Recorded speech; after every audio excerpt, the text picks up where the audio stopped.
kalau ada induk semangnya dengan tidak. Gitu. Ya. Kira-kira itu sih. Ya, sepertinya memang ada marketnya ya Pak ya, yang ada induk semang itu mungkin orang tua yang ingin komunikasi gitu jadi lebih tenang ya. Betul. Nah, Betul ya sekali. memang salah satu yang perlu dipikirkan mahasiswa di studio ini adalah menentukan target grupnya Pak Arsa dan Bu Sari ya. Apakah kosnya mahasiswi atau mahasiswa atau campur atau karyawan, induk semangnya mau tinggal bersama atau tidak, itu kami serahkan ke mahasiswa untuk memutuskan itu. Ya, ada pertanyaan lain dari mahasiswa, silakan. Sabian, terima kasih udah hadir. Advan juga ada pertanyaan, silakan ya. Saya ingin bertanya Pak. Ya, silakan, Randy. Izin bertanya. Jadi tadi kan Pak Arsi sama Bu Sari ada bilang pertimbangan untuk menentukan biaya itu berupa fasilitas ya Pak ya. Kalau boleh tahu itu fasilitas yang disediakan kos itu apa aja Pak? Ya, fasilitasnya yang standar ya, yang sudah menjadi standar. Mungkin kalau dulu nggak standar, sekarang standar, yaitu internet ya, internet full furnish ya, jadi bukan kamar kosong tapi udah full furnish. Terus kamar mandi di dalam gitu ya. Terus ada air panas ya, karena ini di Bandung, nggak tahu kalian nggak gitu ya, kalau Bandung tuh ya dingin ya, sepanas-panasnya Bandung, orang bilang Bandung panas ya, coba aja mandi subuh-subuh ya gitu, lumayan tuh beku juga gitu kan. Jadi air panas tetap dibutuhkan. Internet sendiri saya memang itu bidang saya, jadi saya pastikan bandwidth-nya ada bandwidth manajemennya, jadi nggak satu orang streaming yang lain nggak dapat gitu ya. Nah itu juga kan menjadi poin plus juga gitu. Belum tentu semua kos-kosan juga bisa seperti itu, padahal itu termasuk penting sekarang gitu. Mahasiswa gimana mau kerja kalau bandwidth-nya habis dipakai sama yang nge-game gitu, nonton streaming gitu ya. Nah terus kita pakai RFID kuncinya gitu, karena memang pakai kunci biasa tuh malah ribet, repot, hilang kunci harus ganti semua. Jadi kalau kayak ada kunci gembok itu hilang ya, mahasiswanya harus ngeganti, harus beli kunci baru dan ngeduplikat buat semua anak kos, kan ribet. Jadi kita pakai ada RFID juga. Terus kita, kalau ini pertimbangan dari sisi saya pribadi adalah kamar itu kita ada jadwal dibersihkan gitu ya, seminggu 2 kali ya, sekitar seminggu 2 kali lah gitu dibersihkan. Kalau ingat saya dulu sih nggak ada ya kamar dibersihkan waktu zaman saya ngekos itu. Cuman saya pertimbangannya kenapa kamar dibersihkan sebetulnya bukan nomor satu, bukan ke mahasiswanya sebetulnya. Nomor satu supaya unit kamarnya itu tuh terjaga, jangan sampai nggak dibersihin selama 4 tahun, pas kita nengok hancur lebur gitu kan. Baik itu kamar mandi. Jadi itu lebih ke pertimbangan saya, dan tentunya berdampak enak banget buat mahasiswanya gitu. Sama di kita juga ada cuci ya, cuci baju, cuman terbatas, kita batasin, karena kalau enggak tiba-tiba cucian udah segunung aja tuh tiba-tiba gitu. Jadi dibatasin cuci berapa potong per hari gitu. Kira-kira itu fasilitasnya. Ya. Silakan. Kita juga ada ruang bersama gitu, jadi ada dapur bersama yang untuk misalnya mereka yang mau masak-masak sederhana gitu bisa gitu. Terus air putih juga bebas. Nah di dapur bersama tuh ada kulkas juga yang bisa ditaruh kebutuhan mereka masing-masing. Jadi biasanya dikasih nama gitu. Jadi itu fasilitas ya gitu yang buat memudahkan mereka lah gitu, istilahnya untuk tinggal selama kos di Bandung. Ya. Ada pertanyaan, silakan. Ayo, mangga. Rizny, silakan. Rizny mau bertanya ya. Paling itu karena setiap kosan kan regulasi dan fasilitasnya beda-beda. Mungkin yang terkait kalau misalnya ada tamu atau temannya ingin berkunjung atau nginap, itu apakah ada disediakan tempat untuk nginapnya dan dikenakan biaya apa seperti apa? Ya, jadi kalau untuk tamu yang menginap itu kami batasi hanya keluarga. Jadi kalau tamu umum itu kita tidak mengizinkan tamu lawan jenis masuk ke kamar. Jadi harus di tempat umum, seperti itu, harus di tempat umum terbuka. Terus Kalau tamu ya bertamunya tuh ada jamnya lah gitu, nggak yang terus bablas sampai tengah malam gitu, nggak gitu. Jadi kita di sini menjaga kenyamanan semua juga gitu. Terus yang tadi kalau untuk menginap itu hanya boleh keluarga atau orang tua gitu, adik atau kakak atau saudara dekat orang tua gitu. Dan memang untuk menginap ada biaya menginap per orang per malam. Kita sudah bilang di awal juga gitu, kalau mau menginap biayanya per orang per malam. Kamarnya sih di kamar kos anaknya juga gitu, hanya memang ada kasur extra bed lah gitu istilahnya gitu. Dan biayanya itu kan penambahan karena selama tinggal di situ ya pakai fasilitas kan, minum, terus air panas, internet, semuanya juga pakai di sana gitu. Jadi itu biayanya untuk mengcover itu dan untuk kebersihan juga sih. Ya, jadi memang terjadi ya, ada tamu yang menginap gitu. Itu tuh tentunya tadi yang disampaikan sama Bu Sari adalah guideline ya. Jadi tamu nggak malam-malam, kenyataannya tetap aja ada yang masuk keluar masuk. Cuman sejauh tidak mengganggu, merugikan sih kita tidak terlalu mempermasalahkan gitu. Ya. Kita juga nggak mengizinkan tamu itu datang ke kosan kalau nggak ada yang didatengin gitu. Misalnya di sini tuh Rizni ya gitu. Rizni boleh ada tamu kalau di sini ada di kosan. Kalau nggak ada di kosan, tamunya nggak boleh ada di sana juga gitu. Ya, itu terkait keamanan. Itu juga policy yang kita terapkan. Jadi jangan sampai nanti datang masuk, oh iya nih mau ngambil barang ini semua ya kalau mau ngambil barang silahkan sama yang bersangkutan gitu loh. Kalau enggak kan jadi permasalahan nanti gitu. Jadi ya kita bikin polisi gitu sebenarnya buat kenyamanan bersama gitu, bukan untuk ribet. Nah, tadi terkait dengan tamu tadi ya,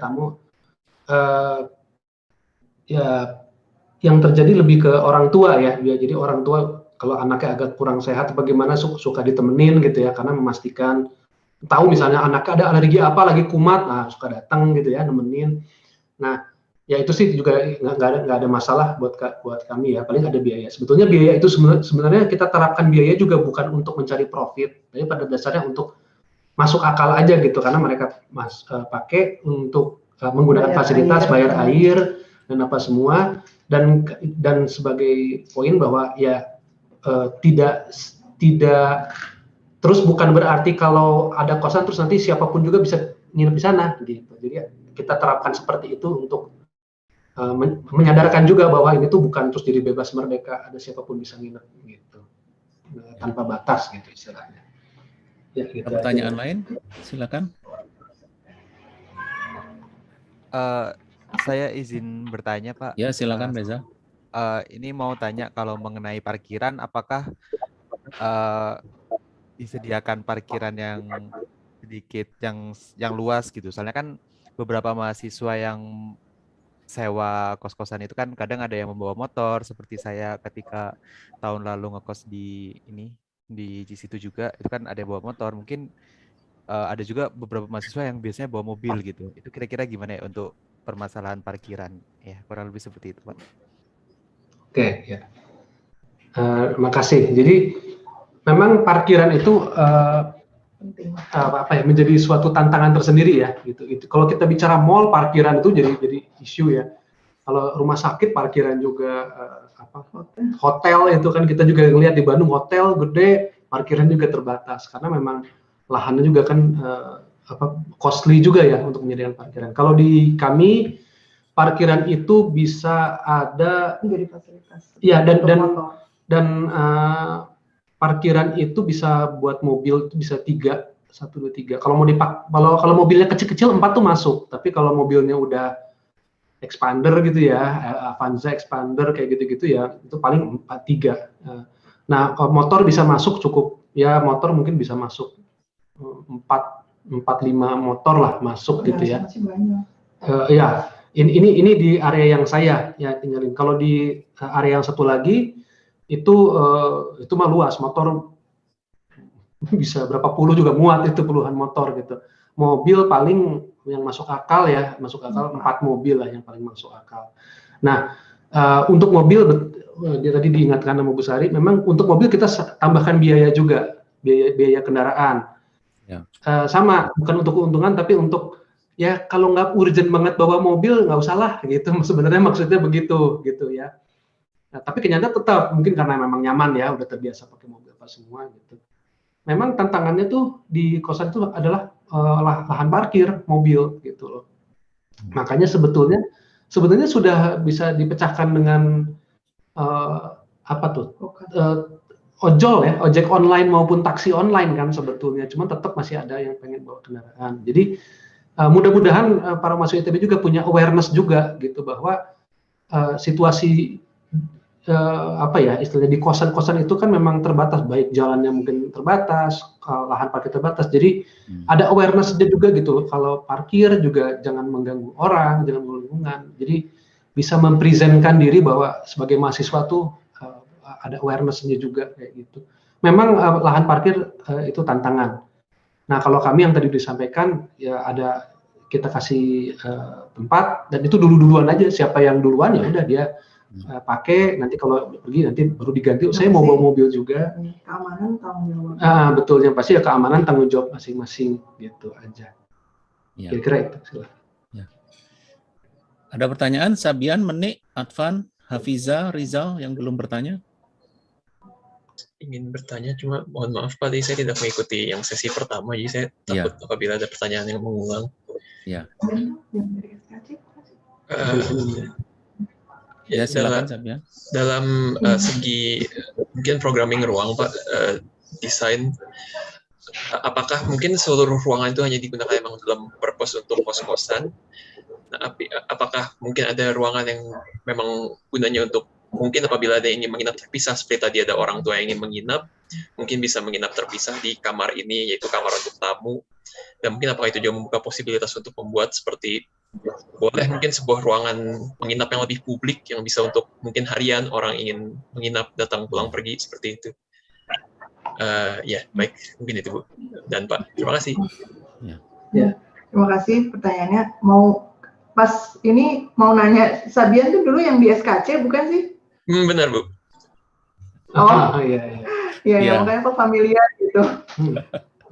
Iya betul. Kenal dah kali ya sama Tomoji berarti. Iya Bu, tadi kelas. Iya.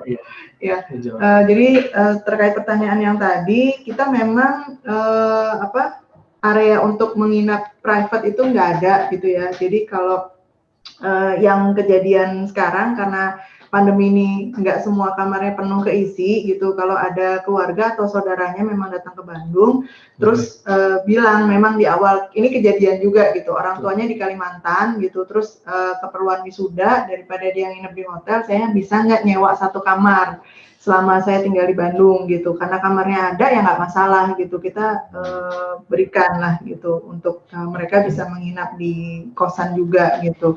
Terus kalau yang secara harian itu memang kita nggak ke sana gitu, dari kaminya sendiri nggak ke sana gitu untuk kos-kosan secara harian karena kami lebih perlu bisa menjaga keamanan ya di sini gitu. Itu sih alasannya sebenarnya gitu. Ya, sebagai tambahan memang dari yang kami lihat gitu ya, kayaknya kayaknya nggak bisa dicampurkan gitu antara yang kosan mahasiswa gitu dengan dengan yang hari-hari ya. Kalau hari-hari kan berarti jatuhnya kayak stranger gitu ya. Kita nggak tahu gitu. Kalau saya pribadi terkait faktor keamanan karena memang kalau saya memang cuma mikirnya bisnis ya mungkin ya gitu ya. Ya udah bikin aja buat publik dicampurkan. Cuman saya kan pernah ngekos juga gitu, jadi ngerti lah psikologisnya. Kalau nanti kecampur sama ini, ada orang aneh, nanti ada apa yang nggak jelas, jadi malah mengganggu. Padahal saya di sini memang mengerti gitu, kalau ada anak kosan, orang tua tuh juga ada concern, si mahasiswa juga perlu bisa fokus belajar gitu. Jadi kita nggak ke arah sana lah demi keamanan dan kenyamanan gitu. Kalaupun kami mau bikin itu kami pasti akan bikinnya terpisah, betul-betul secara physically juga ada sekat yang terpisah, kalau bukan bangunan yang terpisah sama sekali gitu. Ya. Karena memang barang-barang yang tinggal di kos itu juga kan sepatu ya ada di depan kamar, terus kalau Laptop. kamar terbuka ada laptop gitu, dan iPhone, laptop, komputer yang bagus, barang-barang itulah gitu itu kalau terlalu umum orang bisa harian masuk ke situ itu sepertinya lebih beresiko gitu buat secara keamanan. Ya, betul. Jadi memang kenyataannya karena udah nyaman dan memang tempatnya nyaman dan memang mereka juga sudah nyaman, jadi berasa kayak rumah ya. Jadi keluar kamar ya kamar nggak dikunci gitu kan. Padahal kalau kami sih lebih seneng kalau mereka ngunci gitu kan. Tapi nggak dikunci, lupa apa semua ya. Ya karena faktor itu juga gitu. Kebayang kalau stranger banget ya resikonya gede sekali. Ya. Silakan ada pertanyaan lain. Terima kasih Pak Bu. Ya. Mungkin boleh sedikit lagi boleh. Mungkin jadi bicara sedikit soal tadi membuka untuk bisnis yang mungkin tadi kan seperti yang tidak memungkinkan untuk membuka penginapan yang harian untuk stranger. Mungkin maaf sekali lagi apabila malah mengulang pertanyaan. Mungkin apakah tapi dari segi itu dari kos-kosan apakah Bapak dan Ibu mempertimbangkan mungkin ada lapangan bisnis yang bisa dibuka? Mungkin seperti saya melihat kemarin ada kos-kosan yang di depannya ada kantin yang mereka emang manage sendiri. Kalau misalnya dengan ingin beli makanan yang dekat di depan kos-kosan ada kantin gitu, atau mungkin membuka ya mungkin kantin itu juga bahkan sebetulnya bisa orang publik juga beli makanan kantin di mereka gitu sebagai ekonomi untuk menambah mungkin pemasukan sih ya. Mungkin seperti itu Pak. Apakah ada pemikiran seperti itu? Di tempat ini sih nggak, karena space-nya nggak ada. Oke, jadi sebetulnya memang kalau sudah bikin kayak kos-kosan kayak gini ya, memang yang paling natural, yang paling make sense memang ada turunan-turunannya ya. Ada yang terkait gitu, cucian gitu, makanan atau apa macam-macam. Nah, tentunya itu kembali ke lahannya yang ada gitu. Kalau di tempat lahan yang saya itu memang sudah full, dan kalau dipaksakan juga malah jadi tidak nyaman, baik bagi saya maupun penghuni juga. Hanya kalau lahannya memang cukup leluasa, pasti akan dieksplor ke arah sana, itu udah pasti gitu. Apakah itu makanan, apakah itu cuman lagi-lagi yang menjadi PR-nya bagaimana supaya area umum itu tidak mix gitu aksesnya gitu, tidak mix untuk ke yang penghuni mahasiswanya kosan kayak gitu, karena lagi-lagi faktor keamanan sih gitu. Keamanan dan kenyamanan. Kenyamanan ya, dua-duanya, keamanan dan kenyamanan. Kalau itu sih make sense banget, memang harusnya ke sana kalau memang space-nya memadai ada gitu.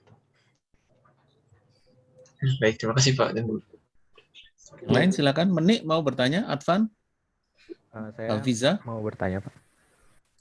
Ya silakan. Ya izin bertanya. Kalau di kosan Bapak Ibu itu, terutama saat kondisi ramai mungkin ramai penggunanya, itu apakah penghuni kosan itu saling berinteraksi gitu Pak? Kan mungkin ada ruang komunalnya juga. Apakah mereka itu saling berinteraksi satu sama lain, ataukah memang ya apa ya istilahnya sendiri-sendiri aja gitu di kamar masing-masing gitu, atau gimana ya? Jadi kalau dari yang saya pelajari gitu ya, melihatnya akan lebih rame interaksinya kalau memang mereka tuh satu SMA sebelumnya, satu alumni, ataupun satu jurusan di kampusnya gitu. Nah, interaksinya sih ada, sesama penghuni itu ada gitu, karena mereka juga kalau ketemu terus makan di bawah bisa bareng-bareng itu bisa gitu, bahkan misalnya mau masak bareng apa itu bisa juga kayak gitu interaksinya di sana gitu. Nah, terus kalau memang sebelumnya itu satu SMA gitu ya, satu alumni SMA gitu, itu bahkan kalau mereka ada perayaan ulang tahun ya dirayain banget gitu di kosan gitu. Ya interaksinya di situ sih gitu. Pas terakhir udah mau lulus aja mungkin karena sibuk jadi lebih masing-masing terlihatnya seperti itu. Ya, jadi menambahkan ya, jadi kalau berinteraksi atau tidak itu kembali ke karakter masing-masing ya, karakternya masing-masing. Hanya memang tendensinya itu satu SMA atau satu jurusan mereka akan sering berinteraksi, belajar bareng semua, dan yang kami lihat juga memang ruang umum itu memang dibutuhkan. Jadi kalau saya bikin semua area ini kamar saja gitu, itu saya ngelihatnya juga nggak nyaman ya gitu, dan nggak ada ruang publik gitu yang bisa duduk bareng. Walaupun hanya buat katakanlah cuma buat berempatan doang, tapi tetap diperlukan sih ruangan itu. Kalau saya melihatnya seperti itu gitu loh, karena minimal buat ada orang tamu gitu yang katakanlah lawan jenis ya, itu jangan sampai masuk kamar ya, berarti kita mesti sediakan. Gitu. Kira-kira seperti itu. Silakan, mungkin, ada pertanyaan lain? Menambahkan lagi Pak dikit. Ya. Kan tadi mungkin lebih ke ruang komunal dan bagaimana hubungan antara penghuninya gitu ya. Kalau mungkin dari adakah kayak intensi yang emang menginginkan penghuninya untuk berinteraksi gitu, misalnya ada peletakan kamar yang dibentuk untuk terbentuknya suatu interaksi gitu, adakah yang disengaja atau enggak, atau mungkin emang ya udah itu dikembalikan ke penghuni kosannya aja. Kalau ya, makasih. Saya nangkep sih pertanyaannya. Jadi kalau saya sendiri gitu ya, saya sendiri pendekatannya pasti lebih ke fungsi gitu.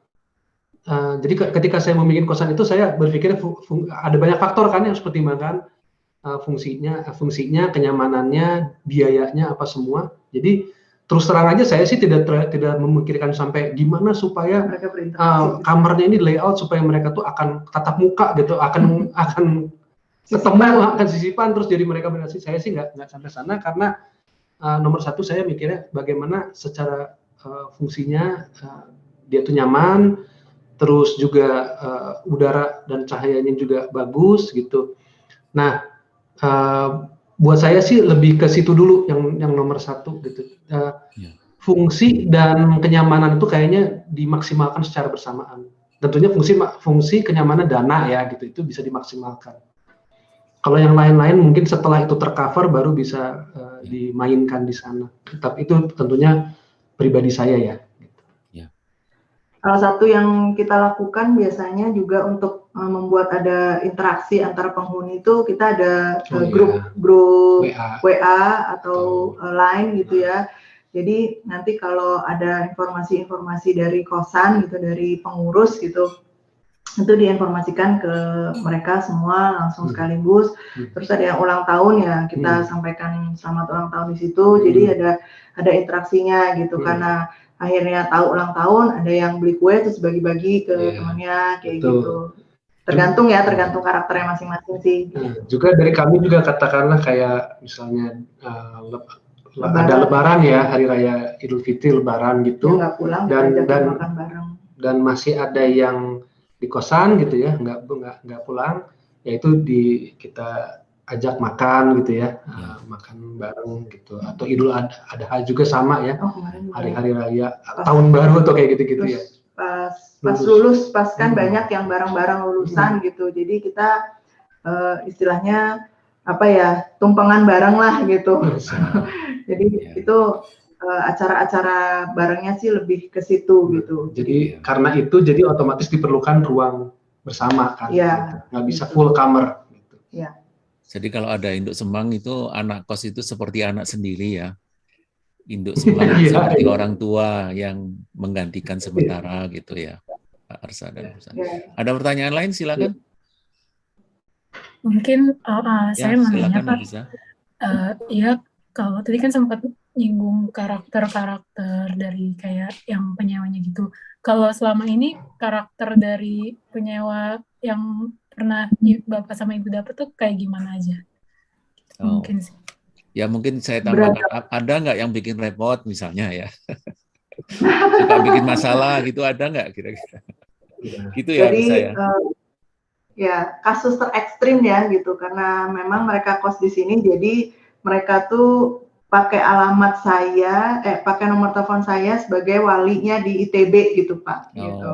Nah kasus terekstrim itu ada yang memang karena nggak suka gitu kuliahnya, sampai akhirnya di tahun kedua tuh harus DO lah gitu istilahnya. Itu kasus ekstrim saya alami, saya yang dikontak-kontak sama ITB gitu untuk case-nya itu gitu. Terus yang dari karakter itu ya beragam sih, karena mereka kan juga berasal dari keluarga yang sangat beragam juga gitu. Jadi ya ada yang memang pendiam, ada yang bergaul sekali, ada yang berani, ada yang lebih ya kalau mau dicari introvert dan ekstrovert semuanya ada lah gitu. Ya lengkap. Ya lengkap, itu yang menarik. Dan ya ada kasus juga ya, ini saya juga sampaikan aja lah ya, kasus-kasus situasi ya, bukan kasus situasinya. Jadi waktu itu ada anak saya tuh ada gangguan kesehatan autoimun ya gitu. Jadi saya juga mesti menjaga. Nah pada saat itu juga ada anak kos yang kayaknya sering batuk terus gitu. Dia baru ini sering batuk terus, sakit. Nah ya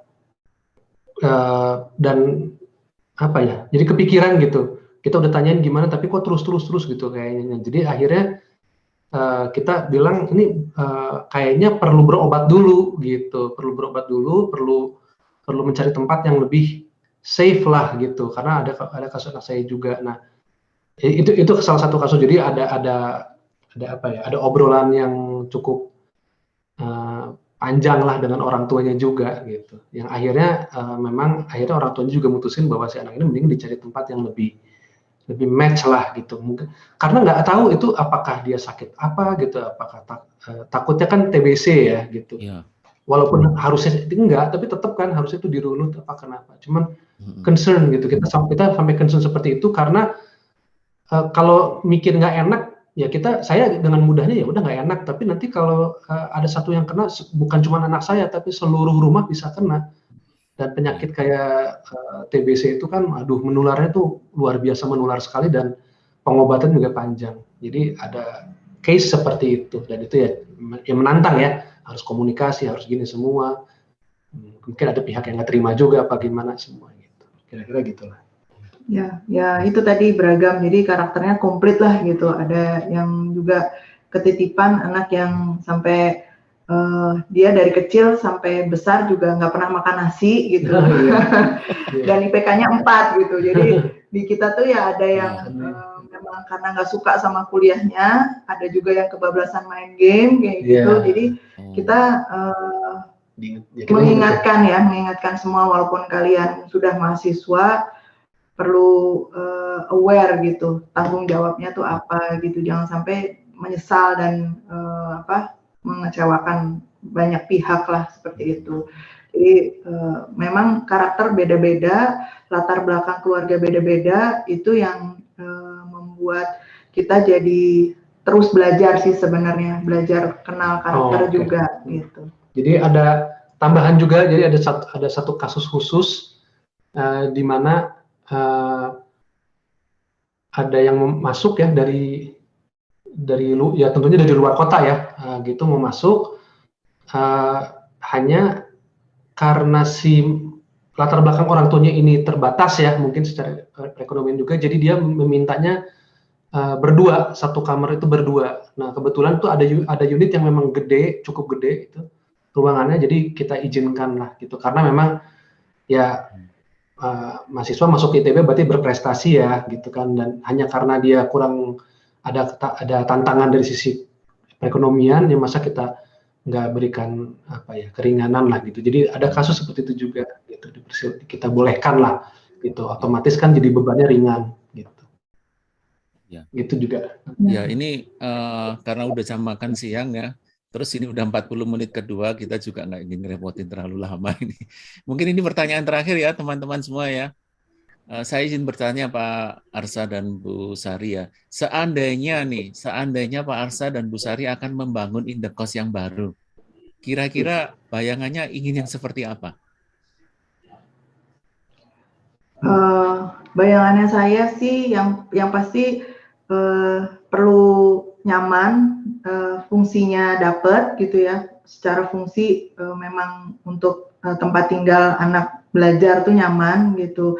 Terus dari segi udara tuh mengalir bagus. Pastinya sih memang pengen punya ya gitu, untuk nanti kos-kosan lagi tuh memang pengen punya gitu. Dan nanti ada apa namanya, dari sisi di awalnya tuh sudah lebih disiapkan gitu Mas, infrastrukturnya kayak jaringan-jaringan kabel atau apa. Jadi kita pengennya nanti tuh yang clean, clean apa sih, lebih pendekatan rumah sekarang tuh yang kalau clean desk gitu, dan implementasi dari teknologinya lebih banyak di sana gitu, kayak sekarang yang sedang diusahakan lah gitu. Ya, jadi kalau dari sisi layout ruang, udara itu yang kami sudah miliki sekarang ini itu udah bagus ya, maksimal. Tinggal memang kalau ada yang baru lagi gimana biar lebih maksimal gitu. Jadi mungkin jumlah kamarnya dengan space-nya lebih bisa diperhitungkan lebih maksimal lagi, tanpa mengorbankan kenyamanan, udara, pencahayaan gitu. Terus yang tadi disampaikan Bu Sari betul banget. Jadi tantangannya kan adalah kita tuh setiap kali kita ngerancang, nanti kita udah mikir begini, pas aktual hari-hari market ternyata ini lebih cocok colokan listriknya ada di sini, iya kabel tarik dari sana kemari, gitu. Atau tentang jaringan seperti itu. Nah, kalau bisa ada tempat lagi ya mungkin saya akan men-tackle dari awal gimana supaya mempermudah panel-panel kayak gitu ya, akses tarikan kabel, jalur-jalur kabel gitu. Karena kalau enggak kan mesti nyobek Ethernet lagi ya gitu, langit-langit dibuka lagi, tarik kabel lagi, nanti bolong, ada kabel seliweran keluar lagi. Jadi mungkin saya akan lebih fokus ke situ supaya bisa bahkan lebih rapih lagi gitu. Dan apa ya? Mungkin tadi yang disampaikan ya, jadi kalaupun ada kosan lagi, saya akan mempertimbangkan juga untuk yang tadi ada usaha yang bisa diakses sama umum, yang sifatnya mendukung dari dunia kos-kosan ini. Itu sih kira-kira. Ya. Ada lagi Bu Sari mungkin? Itu kali ya. Ya. Oke. Ya baik. Ini karena waktunya terbatas dan sudah jam makan siang, saya pikir banyak sekali ya yang kita dengarkan dari Pak Arsa dan Bu Sari. Ya banyak sekali kalau kita lihat dari awal, jadi ada permasalahan sosial ya, persoalan sosial yang sangat dipikirkan, tata tertibnya bagaimana, interaksi sosialnya bagaimana, mahasiswa yang masuk tidak boleh yang merokok ya. Kemudian juga tadi disebutkan tentang persoalan-persoalan keselamatan ya, box penerima untuk untuk Gojek itu bagaimana, kemudian PCR, kemudian swab itu dilakukannya bagaimana untuk yang baru pulang ataupun yang kebetulan punya gejala misalnya. Kemudian juga tadi Pak Arsa dan Bu Sari menceritakan sebenarnya apa sih kelebihan dan kekurangan kalau ada induk semangnya gitu. Nah kalau kita lihat poin pentingnya adalah kalau ada induk semang itu antara induk semang dan yang kos itu seperti keluarga ya sebenarnya, seperti keluarga. Kemudian tadi juga kalau ada induk semang mungkin orang tuanya itu lebih tenang ya, bisa kontak. Kalau yang sakit, ada yang sakit induk semang juga bisa bantu gitu. Jadi mungkin ini ada marketnya sendiri ya, ada induk semang ataupun tidak ada induk semang. Kemudian tadi Pak Arsa juga menyebutkan tentang ada perawatan rutin 2 minggu sekali, yang itu tidak hanya memberikan manfaat kepada yang menghuni kos, tapi juga kepada owner ya, karena jadi terawat ya, kamar mandinya nggak sampai numpuk lumutnya misalnya. Kalau 4 tahun nggak dibersihkan, waduh itu susahnya bukan main itu. Jadi kemudian juga ada penjelasan tentang fasilitas ya. Nah, dan yang terakhir tentang seandainya membangun indekos yang baru,